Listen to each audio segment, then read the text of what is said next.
親父の溶接ある。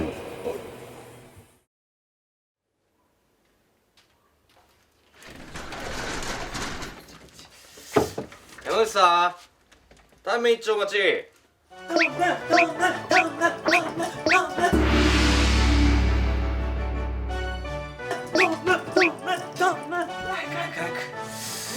てましたー。暑いから。いやいや、暑いんだって。早く持ってってよ、早く。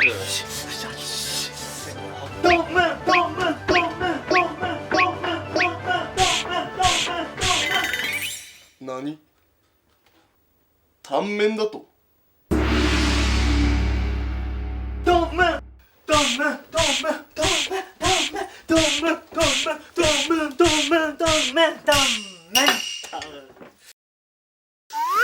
うわ、どうよこの麺の厚み。やっばい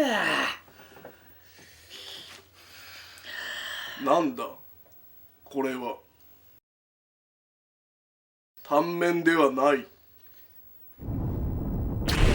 どこのやら。どっからどう見ても近所のラーメン屋のタンメンだろうが。お前に本物のタンメンを教えてやる。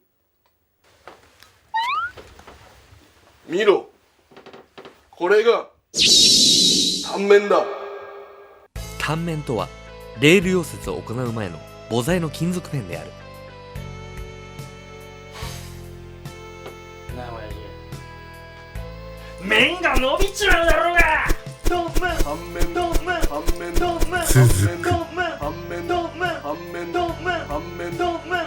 く。